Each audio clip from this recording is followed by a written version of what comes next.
Hello guys, this is Advocate Samir Bansal practicing in Delhi High Court and all the Delhi District Courts. Recently I have been associated with the इंसानियत foundation और आज आपके लिए एक छोटी सी information लेके आया हूँ specially to those guys who are above 80-60 years of age, जो कि हमारे सीनियर सिटीजन हैं या पेरेंट्स हैं।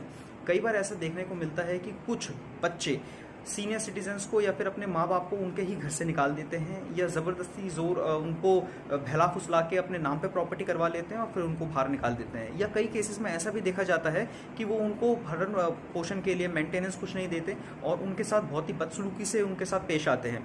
तो इन सभी केसेस के लिए आप सबको एक मेरी छोटा सा इंफॉर्मेशन प्रोवाइड करने का ये पर्पस है कि ऐसों को कोई भी अगर कभी भी दिक्कत होती है तो ऐसे में पेरेंट्स क्या कर सकते हैं। सबसे जो बेस्ट तरीका है, अगर उनके पास कोई एडवोकेट नहीं है तो आप अपनी स्टेट के, जैसे मैं दिल्ली में प्रैक्टिस करता हूं तो यहाँ पे Delhi legal state service authority act के तहत डीएलएसए फ्रंट ऑफिस बने हुए होते हैं।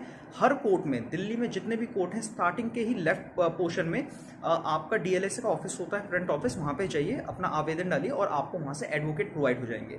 इसके अलावा आप क्या कर सकते हैं, डायरेक्टली आप एसडीएम कोर्ट में जाके आपका एक एक्ट होता है सीनियर सिटीजन वेलफेयर और मेंटेनेंस एक्ट 2007 के तहत आप अपनी प्रॉपर्टी वापस भी ले सकते हैं और अपने बच्चों से मेंटेनेंस के लिए गुहार भी लगवा के, एप्लीकेशन डलवा के डीएम और एसडीएम से आप उनके अगेंस्ट ऑर्डर भी ले सकते हैं कि आपके जो बच्चे हैं वो आपको मेंटेनेंस दे। इसमें लड़का और लड़की दोनों इन्वॉल्व होते हैं, दोनों के अगेंस्ट आप इनको डिक्री ले सकते हैं। या फिर under section 125 of the CrPC, और अब वो चेंज हो चुका है, under section 144 of the BNSS, आप यहाँ पे जज के सामने, मेट्रोपॉलिटन मजिस्ट्रेट के सामने 144 के तहत आप बीएनएस में आप मेंटेनेंस के लिए जा सकते हैं। अगर कोई भी पेरेंट्स हैं जो कि अपने आप को सफिशेंटली मेंटेन करने के लिए उन पे इतने रिसोर्सेज नहीं है तो वो बच्चों से मांग सकते हैं और इसके लिए कोर्ट से ऑर्डर भी ले सकते हैं। और इसी प्रकार की जानकारी के लिए आप इंसानियत फाउंडेशन से जुड़ सकते हैं। इंसानियत फाउंडेशन आपको पुलिस में केस दर्ज कराने के लिए और आपको अपने अधिकार